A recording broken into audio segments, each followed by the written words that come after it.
اور حدیث پاک رسول کریم صلی اللہ علیہ وسلم فرماتے ہیں اللہ طیب و یحب الطیب، اللہ تعالیٰ پاک ہے اور پاک چیز کو ہی پسند کرتا ہے،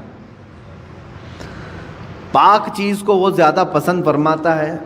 تو پاک جس طرح سے، اب آپ کو میں مسائل بتاؤں، نماز میں آنے سے پہلے آپ کئی چیزوں پر توجہ دیتے ہیں، بدن پاک ہے یا نہیں، سب سے پہلے آپ یہ دیکھتے ہیں کہ کہیں پیشاب پخانہ یا نجاست حقیقی نہ ہوئی ہو، یعنی غسل واجب نہ ہوا ہو، ایسی ساری چیزیں آپ بدن کا دیکھ لیتے ہیں۔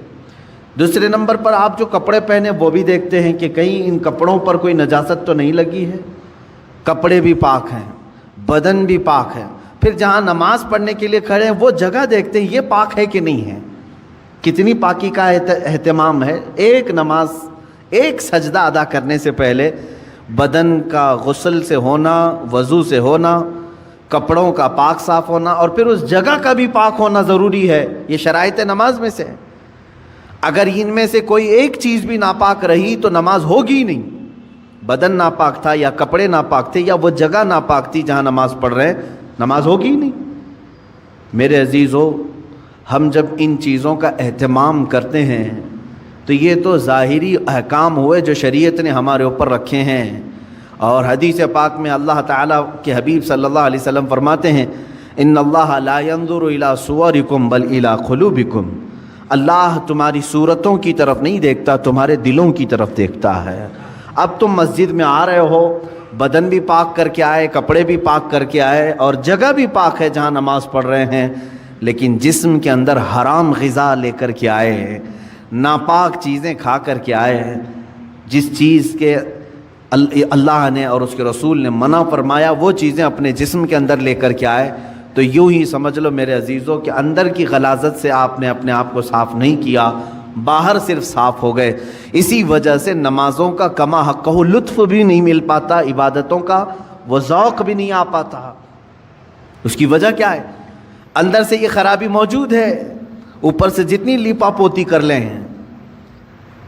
اس کی مثال یوں ہی ہے، آپ نے اپنے جیب میں سڑے ہوئے گوشت کے ٹکڑے رکھے ہیں، مردہ رکھا ہوا ہے، ظاہر سی بات ہے ایک مردہ اور یہ سڑے ہوئے گوشت کی بدبو کتنی ہوتی ہے، یا غلاظت اپنی جیب میں رکھے ہوئے ہیں، اوپر سے عطر پر عطر لگا رہے ہیں، عطر پر عطر لگا رہے ہیں۔ جتنا بھی عطر لگاؤ وہ اندر کی غلاظت کی بدبو آ ہی جاتی ہے، اور کبھی ایسا ہوتا ہے کہ اس عطر کا بھی فائدہ نہیں ہوتا، وہ مکس ہو کر کے کوئی اور ہی بو بن جاتی ہے، کوئی اور ہی مہکانے لگ جاتی ہے۔ عزیزان گرامی، ہم اپنے اندر کی غلاظتوں کو رکھ کر کے اگر نماز، روزے، زکوٰۃ یہ ساری چیزیں کرتے رہیں تو ایسی ہی ہے کہ یہ عبادتوں کا کما حق فائدہ نہیں اٹھا پاتے، نمازوں میں لطف کیوں نہیں مل پاتا، سجدوں میں یہ تڑپ کیوں نہیں آ پاتی، دلوں کی پاکیزگی اور حلال رزق کی جو اہمیت اسلام میں ہے اس کی طرف توجہ نہ دینے کی وجہ سے یہ ساری چیزوں کی خرابی آتی ہے۔ کسی نے کہا تھا آپ تو کہتے ہیں قرآن میں ہے، اللہ نے فرمایا ان الصلاۃ تنہی عن الفحشاء والمنکر، بے شک نماز ہر بے حیائی اور برائی سے روکتی ہے۔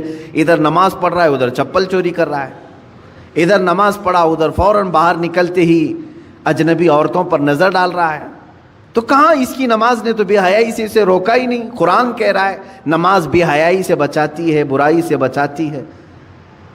ظاہر سی بات ہے آپ کا سوال حق ہے، نماز بے حیائی اور برائیوں سے بچاتی ضرور ہے، اس میں نماز کا قصور نہیں میرے عزیز۔ نماز کو جس انداز سے پڑھنے کا حکم دیا گیا تھا وہ نماز تم نے اگر پڑھ لیا ہوتا، ظاہر بھی پاک ہو باطن بھی پاک ہو، پھر دیکھو تمہیں نماز صرف بے حیائی اور برائیوں سے بچاتی نہیں بلکہ مولا کے قرب تک پہنچاتی ہے، اللہ رب العزت کے قرب تک پہنچاتی ہے۔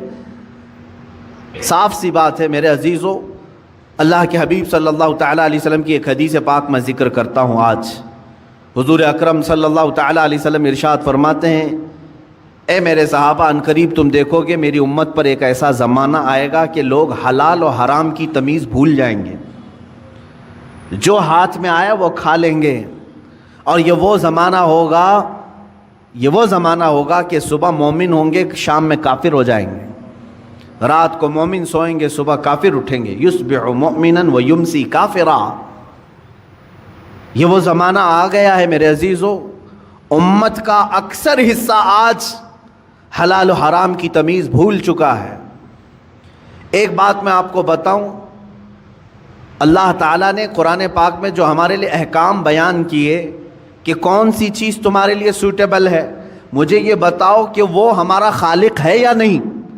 اسی نے پیدا کیا ہے ہمیں، اور وہی بہتر جانتا ہے کہ ہمارے جسم کے لیے کون سی غذا سوٹیبل ہے. جس نے بنایا وہی بہتر جانتا ہے نا. جب اس نے قرآن پاک میں ہمارے لیے فرما دیا کہ تمہارے لیے حلال سوٹیبل ہے، صرف پاکیزہ غذائیں، اور اس نے تو تمہارے لیے اتنا اہتمام فرمایا. تفسیر میں نے پڑھا، اللہ رب العزت نے اس اشرف المخلوقات کو اتنی عزت دی ہے کہ زندگی میں اگر سب سے زیادہ ضرورت کسی چیز کی ہوتی ہے تو کھانے پینے کی ہوتی ہے. بغیر کھائے پیے کون زندہ رہتا ہے؟ آپ بغیر کپڑوں کے رہ لیں گے، بغیر مکان کے رہ لیں گے، بغیر پیسوں کے رہ لیں گے، لیکن بغیر کھانے پینے کے بہت کم دن تک آپ رہیں گے. یہ سب سے زیادہ ضروری چیز ہے آپ کے لیے، کھانا پینا، ہوا پانی. لیکن پورے جانوروں کو دیکھو، ان کا رزق ان کے سامنے پڑا رہتا ہے، سر جھکا کر کھاتے ہی کہ نہیں کھاتے. بکری اپنا چارہ زمین پر چاٹ کر کے کھاتی ہے. بیل، بھینس، کتا، بلی، جس کو بھی آپ کھانا ڈالیں، پانی ڈالیں، دودھ ڈالیں، جو کچھ بھی ان کی غذائیں ڈالیں، وہ اپنا سر زمین پر رکھ کر کے اپنی زبان کو کھانے سے لگا کر کے کھاتی ہیں، سر نیچے کر کے کھاتی ہیں. اشرف المخلوقات کو اللہ تعالیٰ نے یہ عزت بخشی ہے کہ تمہارا سر رزق کے سامنے بھی جھکنے نہ پائے. یہ صرف اللہ نے اپنے لیے بنایا ہے، وہاں پر بھی جھکنے نہ پائے. تم ہاتھوں سے اٹھاؤ اور اپنے منہ تک لے جاؤ. کچھ جانور ہو سکتا ہے اس طرح کے کھانے میں ہوں، لیکن تفسیر میں فرمایا کہ اشرف المخلوقات کی یہ عزت ہے کہ اللہ نے تمہارے سر کو رزق کے سامنے بھی جھکنے نہیں دیا. میرے عزیزو، جس کو اللہ تعالیٰ نے اتنا پاکیزہ بنایا ہے کہ اس صورت کو اللہ قرآن میں فرماتا ہے کہ ہم نے سب سے بہترین صورت اگر اپنی مخلوق میں کسی کو دی ہے تو وہ انسانوں کو دی ہے. انسانوں کو سب سے بہترین صورت دی ہے. اس کی لاکھوں کی مخلوق ہیں، جانور ہوں، پرند ہوں، جنات ہوں، ملائکہ ہوں، سب مخلوقات ہیں. ان مخلوقات میں سب سے اچھی صورت کس کو ملی ہے؟ انسان کو ملی. اگر انسان کو سب سے اچھی صورت نہ ملی ہوتی تو کبھی انسانوں میں اللہ اپنے محبوب کو نہیں پیدا کرتا، وہ اور اچھی صورت والوں میں پیدا کرتا. محبوب صلی اللہ علیہ وسلم کا انسانوں میں پیدا ہونا اس بات کی علامت ہے کہ اللہ نے اس انسان کو سب سے اشرف صورت عطا کی ہے. اور یہ بھی روایت میں ملتا ہے کہ قیامت کے دن اگر یہ انسان غلطی کیے، کفر کریں، شرک کریں، برائیاں کریں، جہنم میں ان کو ڈالنا ہوا بھی تو اس شکل سے کوئی جہنم میں نہیں جائے گا. جہنمی کی صورت بدل دی جائے گی، جہنم میں جانے والے کی صورت بدل جائے گی. بلکہ فرمایا گیا کہ اگر وہ جہنمی، ایک جہنمی جس کے بارے میں کہا گیا ہے اگر وہ مکہ اور مدینے کے درمیان بیٹھ جائے تو اس کے دونوں ہاتھ پھیل جائیں گے. 450 کلومیٹر کا فاصلہ ہے. اتنا بڑا اور چوڑا اس کو بنا دیا جائے گا، اور اس کا صرف ایک کان ایک ہاتھی کے برابر، اس کے جبڑے پہاڑوں کے برابر ہوں گے. ایک جہنمی کی شکل اتنی بڑی بنائی جائے گی کیونکہ اسے عذاب چکھانا ہے. یہ چھوٹی چھوٹی صورتوں کے ساتھ نہیں. اب بتائیں محدثین نے اس شکل کے ساتھ جہنم میں کیوں نہیں ڈالا جائے گا؟ فرمایا گیا کہ اس لیے کہ اسی شکل میں اللہ نے اپنے محبوب کو پیدا کیا ہے. محبوب اکرم صلی اللہ تعالیٰ علیہ وسلم انسانی شکل میں ہیں، تو انسانی شکل کو اللہ تعالیٰ جہنم میں نہیں ڈالے گا. میرے عزیزو، میں بات یہاں پر یہ کر رہا ہوں کہ جس کو اللہ نے اشرف بنایا، اعظم بنایا، اجمل بنایا، خوبصورت بنایا ہے، اس کی زندگی کے لیے تو یہ ضروری ہے کہ اب وہ کیا کھا رہا ہے، کیا پی رہا ہے، اپنے سٹینڈرڈ کو دیکھ کر کے کرے، اپنے معیار کو دیکھ کر کے. تم اگر وہی چیزیں کھا رہے ہو جو کتا کھا رہا ہے تو فرق کیا رہ گیا تمہارے پاس؟ تم اگر وہی چیزیں کھا رہے ہو جو خنزیر کھا رہا ہے تو فرق کیا رہ گیا تمہارے؟ تم اشرف المخلوقات ہو، تمہیں اللہ نے پاکیزہ اور حلال چیزیں عطا کی ہیں. کیا کسی انسان کو غلاظت کھاتے ہوئے دیکھا آپ نے؟ اور اگر وہ کھاتا ہے تو عقل سے بہرا ہے، عقل سے پیدل ہے، انسانیت بھول چکا ہے۔ عزیزان گرامی وقار، جب ہم غلاظت، پیشاب، پخانہ، گوبر نہیں کھا سکتے انسان، تو اسی طرح مسلمان کو اللہ تعالیٰ نے فرمایا تم سود نہیں کھا سکتے، تم جوا کے پیسے نہیں کھا سکتے، تم چوری کا مال نہیں کھا سکتے، اس لیے کہ یہ بھی غلاظت ہے، یہ غلاظت ہے، اور ایسی غلاظت ہے کہ بظاہر تمہیں نظر نہیں آئے گی لیکن تمہاری روح کو ہمیشہ کے لیے خراب کر دے گی۔ کچھ چیزیں زہر ہیں میرے عزیزو، پوائزن، اگر پوائزن پی لو تو ہو سکتا ہے کہ تمہاری جان چلی جائے، گوشت کے ٹکڑے گل جائیں، انتڑیاں کٹ جائیں، لیکن جو حرام پوائزن ہے، سود ہے، جس کو آپ فائنانس کہو، بڈی کہو، بیاج کہو، کہ کوئی بھی نام دے لو، شراب حرام کر دیا اللہ تعالیٰ نے، یہ پوائزن ہے، زہر ہے مسلمان کے لیے۔ جوا حرام کر دیا ہے شریعت اسلامیہ نے، اس سے جو بھی آمدنی ہوئی، جو بھی انکم ہوئی، یہ غلاظت ہے، یہ پوائزن ہے۔ یہ جب ہمارے پیٹ کے اندر جائے تو کیا ہوتا ہے جانتے ہیں؟ دنیاوی زہر تمہارے جسم کو ناکارہ کر دے گا، لیکن اللہ کے حبیب صلی اللہ علیہ وسلم نے فرمایا جس نے حرام لقمہ اپنے پیٹ میں ڈالا تو پھر وہ گوشت جنت میں کبھی نہیں جا سکے گا۔ حرام سے پلا ہوا گوشت جنت میں داخل نہیں ہوگا۔ میرے آقا صلی اللہ علیہ وسلم نے فرمایا اس کے لیے سب سے بہترین چیز ہے کہ اس پیٹ میں جہنم کی آگ بھر دی جائے، دوزخ کی آگ ہی بھری جائے گی۔ اے مومنو، تمہارے لیے اللہ تعالیٰ نے جو راستے بیان کیے ہیں ان راستوں سے ہرگز نہ ہٹنا، ہرگز نہ ہٹو۔ قرآن پاک میں اللہ تعالیٰ نے ایک جگہ نہیں کئی جگہوں پر ارشاد فرمایا کہ تم زمین میں پھیل جاؤ، اللہ کا رزق تلاش کرو۔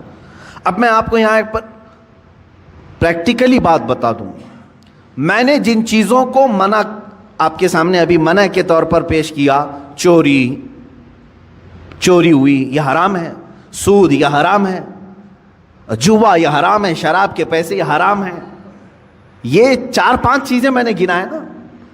آپ کو میں بتاؤں اللہ تعالیٰ کی یہاں پر موجودہ نعمتوں میں حرام بہت کم ہے، حلال کی تعداد بہت زیادہ ہے، حلال کی تعداد بہت زیادہ ہے۔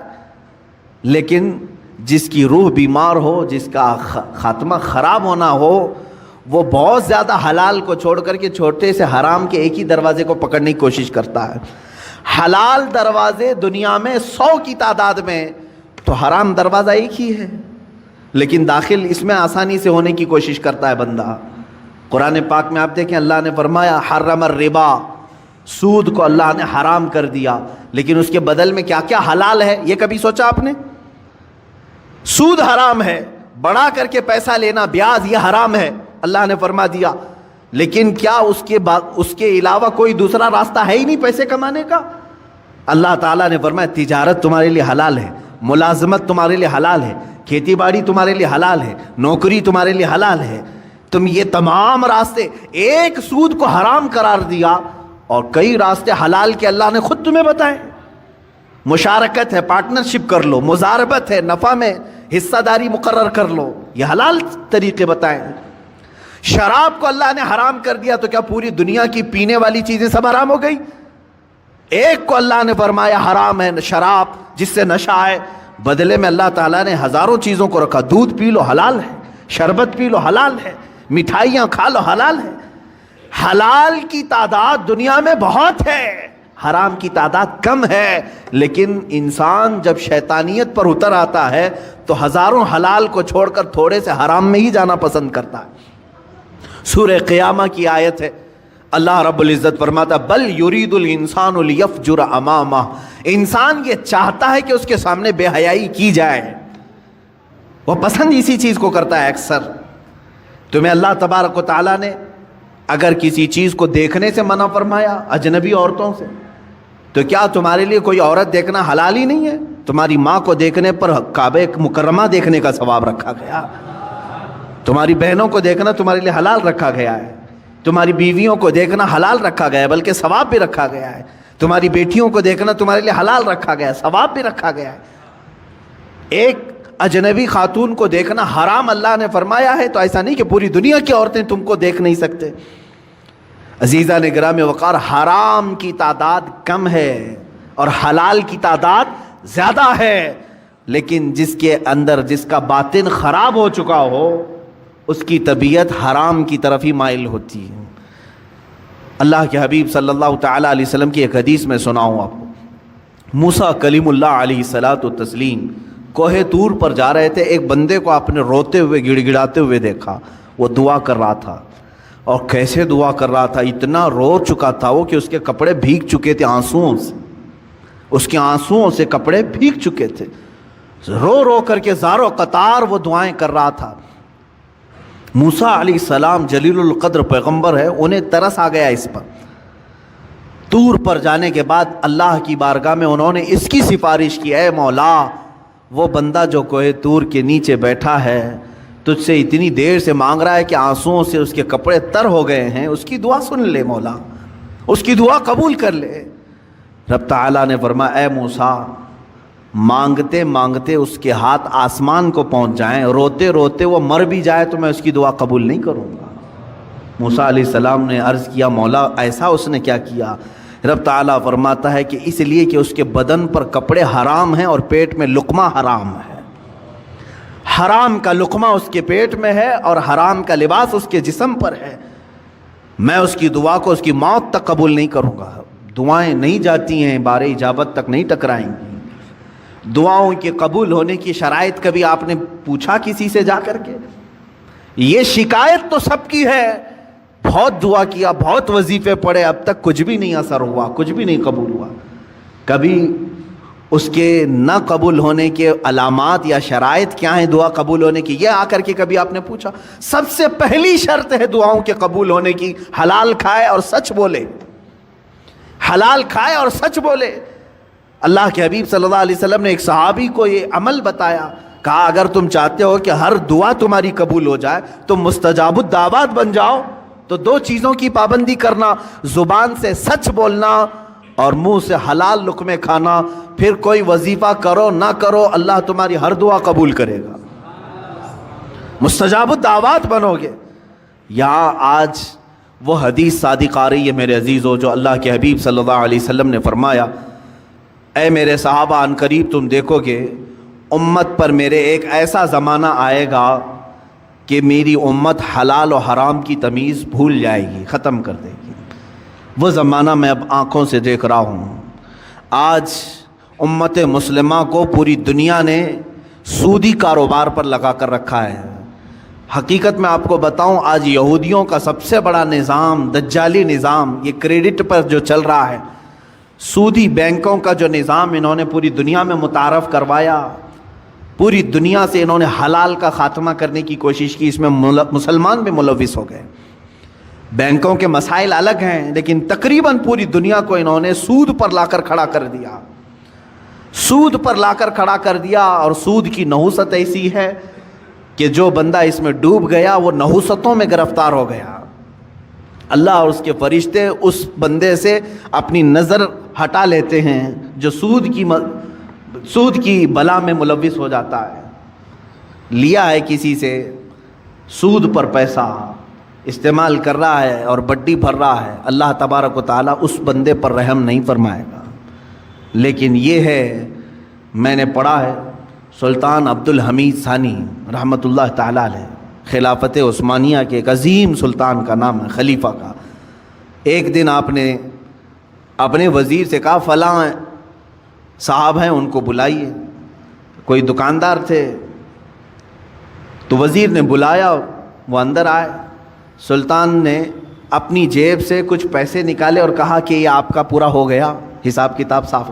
بادشاہ وقت ہے، خلیفہ عبد الحمید ثانی، جس کی حکومت تقریباً آج کے 40 کنٹریز پر تھی، 40 ملکوں پر، وہ ایک بنیا سے دکان کے حساب کتاب کر رہا ہے اور پیسے واپس دے رہا ہے۔ وہ جب باہر نکلا بنیا تو وزیر نے پوچھا کہ آپ کو کیوں بلائے تھے خلیفہ اسلام، آپ کو کیوں بلائے تھے؟ کیا کہا؟ میرا ان کے اوپر کچھ قرضہ باقی تھا، مجھ سے انہوں نے قرضہ لیا تھا، وہ لوٹانے کے لیے بلائے۔ کہا وقت کا 40 ملکوں پر حکومت کرنے والا خلیفہ دکان کے ایک بنیا سے قرضہ لیا ہوا ہے؟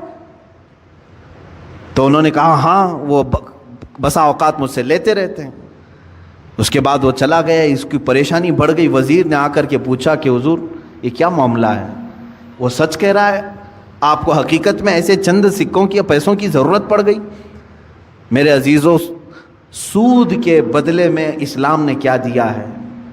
بادشاہ خلیفہ سلطان عبد الحمید ثانی اللہ ان پر رحم فرمائے فرماتے ہیں، میں نے ایک حدیث پڑھی تھی اللہ کے رسول صلی اللہ تعالیٰ علیہ وسلم کی، کہ بندہ اپنی ضرورتوں کے تحت اگر کسی سے قرض حسن لیتا ہے تو ادا کرنے کی نیت ہو، لیا ہے ادا کرنے کی نیت ہو، تو ادا کرنے کے زمانے میں جتنی دن تک وہ کوشش کرتا رہے گا اللہ کے نزدیک وہ رحم کرنے والا بندہ پایا جائے گا.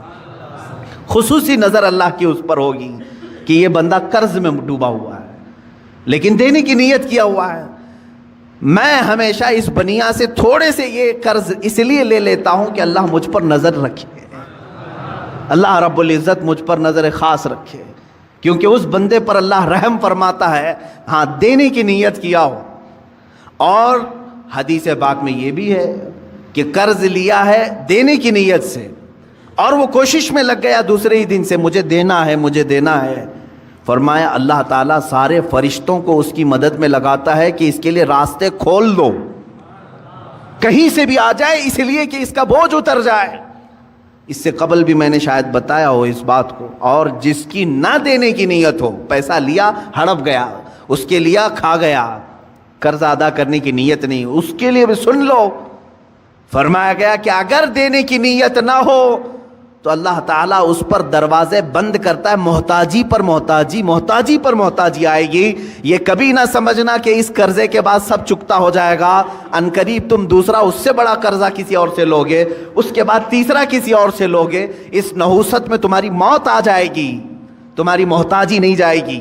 ایک قرض اگر چکانے کی نیت نہ ہو 100 قرضوں کا بوجھ تمہارے اوپر آ جائے گا، ذلیل ہو کر کے مریں گے دنیا سے.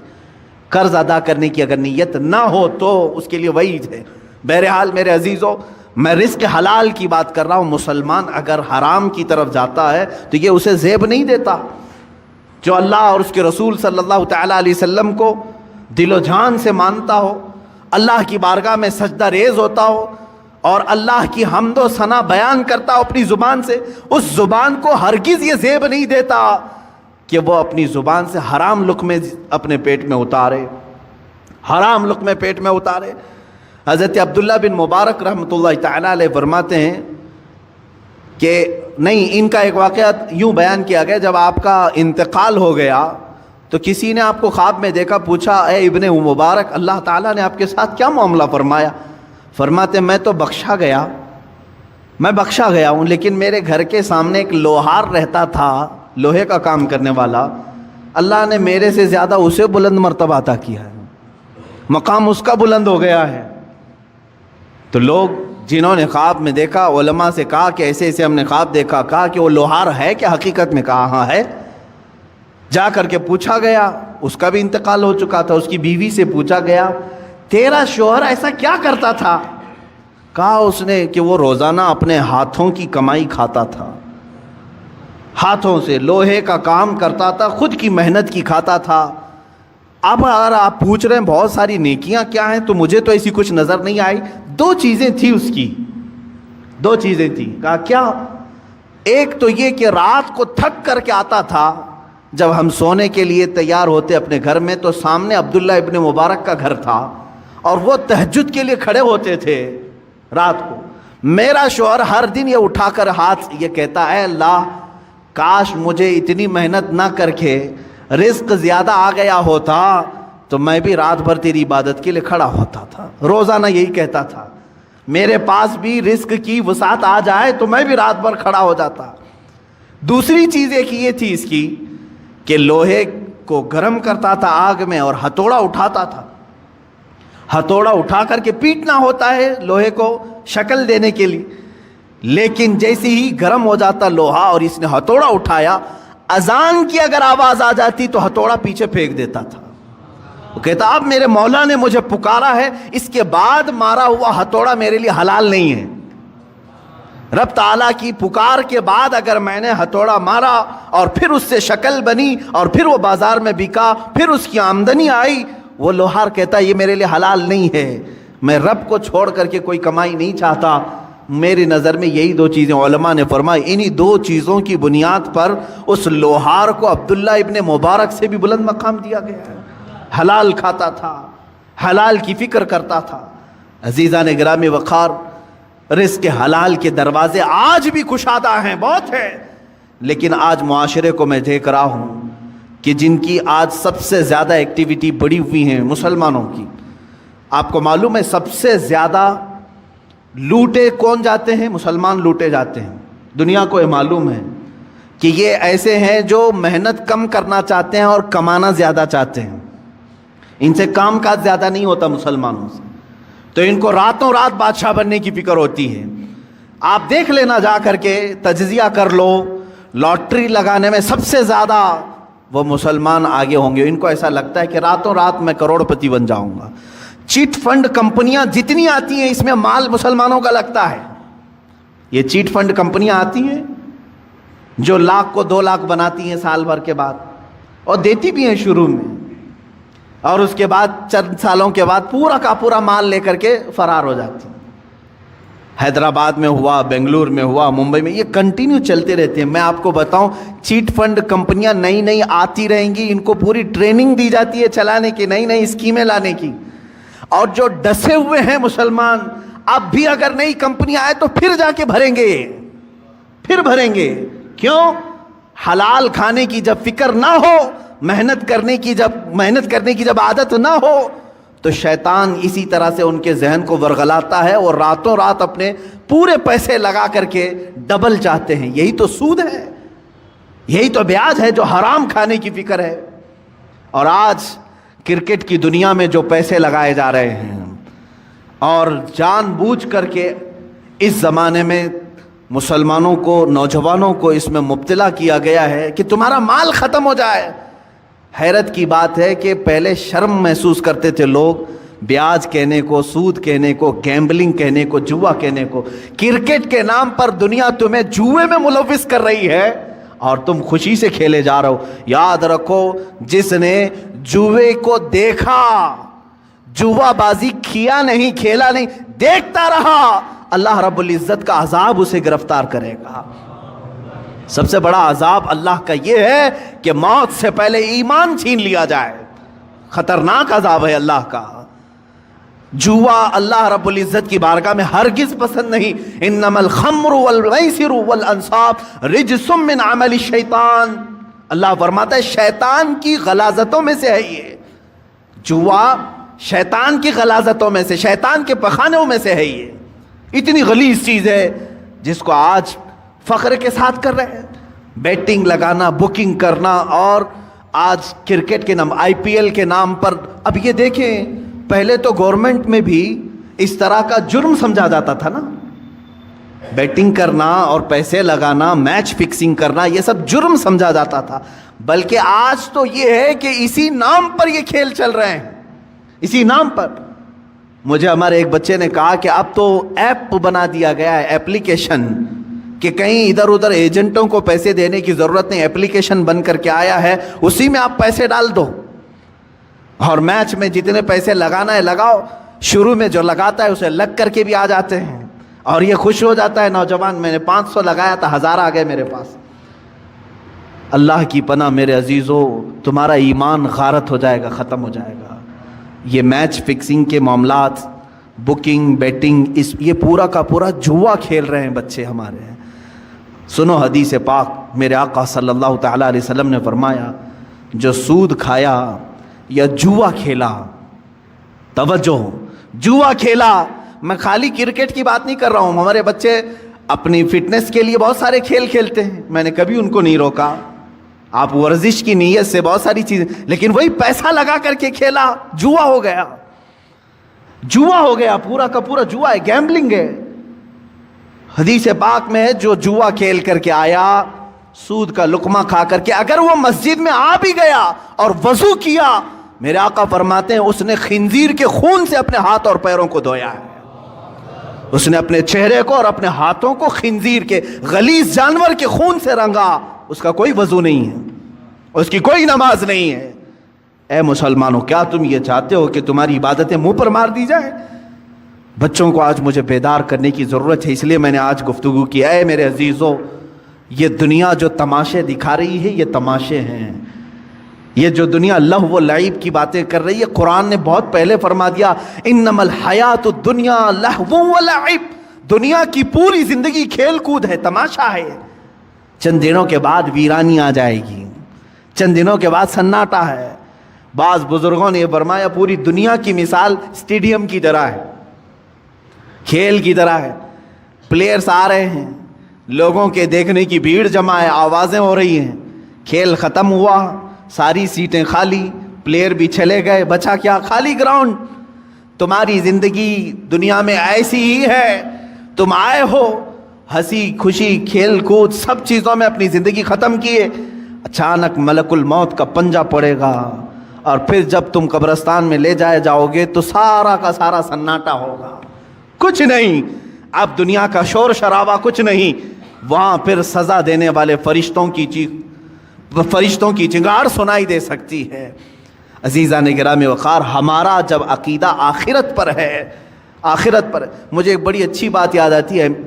ایک بڑے عالم دین تھے, ان کے متعلق میں نے پڑھا. وہ ٹرین میں سفر کر رہے تھے, سامان کچھ زیادہ ہو گیا تھا اور اس کی فیس بھرنی تھی. جو پینلٹی ہوتی ہے یا تو پھر اس کا گورنمنٹ کو بھرنا تھا چارج. ٹی ٹی جو تھا اس نے کہا مولانا صاحب رکھ لیجئے, میں ہی ہوں سفر پر, اگلے اسٹیشن تک میں ہوں, میرے بعد جو ٹی ٹی آئے گا اس کو میں نے کہہ دینا ہے, میں بتا دوں گا کہ مولوی صاحب سفر پر ہیں, وہ بھی آپ کو کچھ فائن نہیں لگائے گا اور آگے اسٹیشن تک آپ کو چھوڑ دے گا. مولانا صاحب نے پوچھا کہ وہ کہاں تک چلے گا؟ آپ تو اگلے اسٹیشن تک جائیں گے, میرے سامان کی کوئی پوچھ تاچھ نہیں ہوگی. دوسرا ٹی ٹی آئے گا جس کو آپ بولیں گے وہ کہاں تک جائے گا؟ کہا ٹرین جہاں تک جائے گی وہ ٹی ٹی رہے گا. تو انہوں نے کہا نہیں, مجھے اور آگے تک جانا ہے, مجھے اور آگے تک جانا ہے. کیا وہ ٹی ٹی وہاں تک آئے گا؟ کہا کہاں تک جانا ہے؟ کہا مجھے میدان محشر تک جانا ہے, وہاں تک جانا ہے. اگر وہ تمہارا ٹی ٹی وہاں پر بھی سفارش کر دے گا اور اللہ سے میرے اس جرم کی سزا کو کم کروا دے گا, میں خاموش بیٹھتا ہوں. تم مجھ سے چوری کروا رہے ہو. انہوں نے اپنا وہ معاوضہ بھر دیا, اور ظاہر سی بات ہے اس ٹی ٹی کے دل میں بھی خوف خدا ایسا آیا, اس نے خود بیان کیا, اس کے بعد زندگی بھر کبھی میں نے حرام لقمے کی طرف ہاتھ نہیں بڑھایا. ہمارے اسلاف اور ہمارے بزرگوں نے ہمیں یہ سکھایا ہے. آج امت کے پاس حلال لقمے بہت سارے ہیں. شیخ علی دقاق رحمۃ اللہ تعالی علیہ کی ایک حکایت میں نے پڑھی تھی. یہ پہاڑوں پر جا کر کے عبادت کرتے تھے. ایک دن پہاڑوں کے اوپر یہ لکڑیاں کاٹنے کے لیے بھی جاتے تھے, لا کر کے بیچتے تھے کاٹ کر کے. ایک دن دیکھا ایک تھیلا وہاں پڑا ہوا ہے, تھیلی چھوٹی سی, اور اس کو ہلا کر کے دیکھا تو سونے کے سکے تھے, اشرفیاں تھیں. ظاہر سی بات ہے راستے میں اگر کسی کو سونے کی اشرفیاں مل جائیں تو اس کے کیا ہے, وارے نیازیں ہیں. اور انہوں نے اٹھایا, کہا کہ دل تو نہیں چاہتا کہ اس میں سے میں اپنے لیے کھاؤں, یہ لقطہ ہے, لقطہ کے احکام الگ ہیں شریعت. انہوں نے کہا میں یہ کسی مستحق کو دے دوں گا. لے لیا, دل میں ذرا برابر خرابی نہیں آئی. نیچے آئے, پہاڑ سے اتر کر کے دیکھا ایک حبشی غلام کالا, جس کے ہونٹ چوڑے تھے, معذور تھا, ہاتھ نہیں تھے پیر تو تھے, معذور شخص تھا, بیٹھا ہوا تھا, پسینے میں شرابور تھا. شیخ علی فرماتے ہیں مجھے لگا اس سے زیادہ مستحق کون ہوگا, اس کے پاس کھانے پینے کی کوئی چیز نہیں, کچھ نہیں. آپ لے جا کر کے وہ سونے کے سکے والی جو تھیلی ہے, اشرفیوں کی تھیلی, اس حبشی غلام کو دے دیتے ہیں, لے تو اپنے خرچے کر, اس میں مزے کے ساتھ زندگی گزار. اس حبشی نے کہا اے علی دقاق, لے جاؤ اس کو, جہاں سے اٹھایا وہیں رکھو, پچھلے 1 سال سے روزانہ میں دیکھ رہا ہوں, پچھلے 1 سال سے میں اس کو روزانہ دیکھ رہا ہوں, آج تک ہاتھ نہیں اٹھایا. میرے عزیز و شیخ علی دقاق فرماتے ہیں کوئی حبشی غلام, وہ اس زمانے کے قطب تھے جنہوں نے ہاتھ لگانے کو بھی منع فرمایا. آج ہم ان اسلاف کی روشنیوں کو بھول کر کے دنیا جو ہمیں ہے یہ کرشمے دکھا رہی ہے اس کے پیچھے پڑ گئے. موبائل ایپلیکیشن میں اگر تمہیں پیسے بھرنے کی بات آ گئی, سوچا آسانی سے بھر دوں گا, کوئی نہیں دیکھ رہا ہے. میں میچ میں بیٹنگ لگا دوں گا, کسی ایجنٹ کے پاس نہیں گیا, اسی ایپلیکیشن میں بھر دیا 500, کون دیکھ رہا ہے, میرے اکاؤنٹ سے کٹ گئے. یاد رکھو اللہ رب العزت علیم و خبیر ہے. لا تأخذہ سنۃ ولا نوم, جس کے پاس تمہیں فیصلہ دینا ہے اسے تو اونگ بھی نہیں آتی, نیند بھی نہیں آتی. ہم سے بچ لو گے, آج دنیا سے بچ لو گے. دوست و احباب کو چھپا کر کے تم جوا کھیل لو گے, لیکن دوست و احباب تمہارا نہ فیصلہ کرنے والے ہیں نہ تمہیں سزا و جزا دینے والے ہیں. جس کے پاس فیصلہ ہونا ہے اس کی تو شان یہ ہے کہ اسے اونگ بھی نہیں آتی, وہ غافل بھی نہیں ہے کسی چیز سے. تمہارے حالتیں, تمہارے دل کی خبریں وہ سب جان رہا ہے.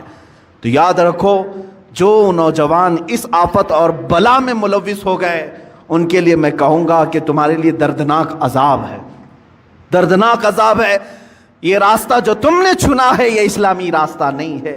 اب حرام کی جو وعیدیں ہیں جانتے ہو. اللہ اکبر, میرے آقا صلی اللہ تعالی علیہ وسلم نے فرمایا جس نے حرام لقمہ کھایا, سود کا ہو کہ جوا کا ہو, حدیث میں سود کے لیے یہ لفظ آیا ہے. جو راتوں رات کمانے کے چکر میں خواب دیکھتے رہتے ہیں ان کے لیے بھی سنیں آپ. پیسے 1 لاکھ روپے ہیں تو سوچتے مارکیٹ میں گھما دوں گا, لگ کر کے تو آ جائیں گے, لوگ اپنی ضرورتوں کے اعتبار سے یوز کر لیں گے اور مجھے بڑھا کر کے دے دیں گے. یہ جو سودی کاروبار میں جو لوگ ملوث ہیں, میرے آقا صلی اللہ علیہ وسلم فرماتے ہیں یہ سود 1 لاکھ 2 لاکھ کھانے کی بات الگ ہے. جس نے 1 درہم کھایا, 1 لقمہ کھایا, گویا کہ اس نے خانہ کعبہ کے سامنے اپنی ماں سے زنا کیا. معاذ اللہ رب العالمین, 100 بار معاذ اللہ. رونگٹے کھڑے ہو جاتے ہیں. اس طرح کی وعید آئی ہے, اتنی خطرناک وعید کسی اور گناہ پر میں نے نہیں پڑھی. اتنی سخت وعید ہے حرام لقموں کے متعلق.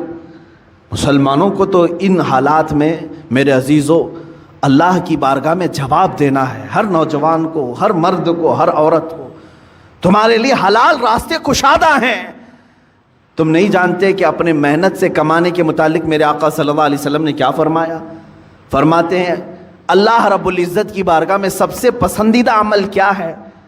دیکھیں تقریباً اللہ تعالیٰ نے 1,24,000 کم و بیش نبیوں میں ایک لقب میرے آقا کو عطا فرمایا. اس لقب کے ساتھ کسی اور نبی کو نہیں بلایا گیا. حبیب اللہ, اللہ کا حبیب. حضور صلی اللہ علیہ وسلم کو کہا گیا حبیب اللہ. لیکن یہی لقب اللہ تعالیٰ نے ایک اور جگہ فرمایا. میرے آقا صلی اللہ علیہ وسلم فرماتے ہیں الکاسب حبیب اللہ, اپنے ہاتھ سے حلال کھانے والا بھی حبیب اللہ ہے. اپنے ہاتھ سے محنت کر کے حلال کھانے والا حبیب اللہ ہے. ہاتھ سے محنت کر کے کھانے کا مطلب یہ نہیں ہے کہ پھوڑا اٹھائے, کدالی اٹھائے, یہی نہیں ہے. ہاتھ سے محنت کرنے کے بہت سارے معاملات ہیں. تم آفس میں بیٹھ کر کے ورک کر رہے ہو, یہ بھی محنت ہے تمہاری. تجارت کے دیکھ ریکھ کر رہے ہو, یہ بھی محنت ہے تمہاری. لیکن حرام راستے پر نہ گیا ہو. کاشتکاری کرنے والا حلال کما رہا ہے, ٹھیلا کھینچنے والا حلال کما رہا ہے. عزیزان گرامی, حلال کمانے میں کبھی اپنے آپ کو ہلکا بھی مت جاننا کہ عیب ہے یہ. قلیوبی میں نے ایک حکایت پڑھی, اللہ اللہ, میرے آقا صلی اللہ تعالیٰ علیہ وسلم کے متعلق. اے نوجوانوں, تم راتوں رات بیٹھ کر کے پیسے لگا کر کے اپنے گھر میں حرام کے لیے دروازے کھول رہے ہو. سنو اپنے اس آقائے امت صلی اللہ علیہ وسلم کی بارگاہ میں, سید الانبیاء, سید المعصومین, سید الاصفیاء, حبیب کبریا صلی اللہ تعالیٰ علیہ وآلہ وصحبہ وبارک وسلم حسنین کریمین کے گھر آئے ہیں. دیکھا بچے بھوکے ہیں. سیدہ نے کہا کہ ابا جان گھر میں کوئی چیز نہیں ہے, کھجور تک نہیں ہے بچوں کو کھانے کے لیے. حضور اکرم صلی اللہ علیہ وسلم نے کیا فرمایا, اے فاطمہ میں جاتا ہوں, دیکھتا ہوں کہ کوئی مزدوری مل جائے تو میں کروں گا اور کما کر کے لاؤں گا. کون کہہ رہا ہے؟ اللہ کے حبیب صلی اللہ علیہ وسلم. مولانا شہاب الدین قلیوبی نے یہ حکایت لکھی ہے. فرماتے ہیں کہ میرے آقا صلی اللہ تعالیٰ علیہ وسلم مدینے کے باغیچوں کو دیکھتے ہوئے گئے. دور ایک باغیچے کے پاس آپ نے دیکھا کہ ایک مالک باغیچے کا پانی کنویں سے نکال کر کے ڈال رہا تھا درختوں پر. حضور اکرم صلی اللہ تعالیٰ علیہ وسلم نے ارشاد فرمایا, کیا مجھے یہاں تیرے باغیچے میں کوئی کام مل سکتا ہے؟ اس نے کہا ہاں تم میرے اس کنویں سے ڈول گھڑا پانی بھر کر کے درختوں پہ ڈالو، میں بدلے میں کھجوریں دوں گا، ایک گھڑا پانی ڈالو گے تو 2 کھجوریں دوں گا۔ اللہ کے حبیب صلی اللہ تعالیٰ علیہ وسلم نے رسی لی، اس گھڑے کو باندھا، ڈول کو باندھا اور پانی کھینچنا شروع فرمایا اور اپنے ہاتھوں سے اٹھایا اور درخت پر ڈالا، درخت کو سینچا، 2 3 4 درختوں کو سینچا، چوتھی یا تیسری مرتبہ رسی ٹوٹ گئی اور گھڑا ڈول کنویں میں گر گیا۔ یہ اللہ کے حبیب صلی اللہ تعالیٰ علیہ وسلم کی بات کر رہا ہوں۔ میرے عزیز بچوں، نوجوانوں، جب تمہارے ہاتھ میں حرام کاریاں شیطان دے تو میرے نبی کو یاد کر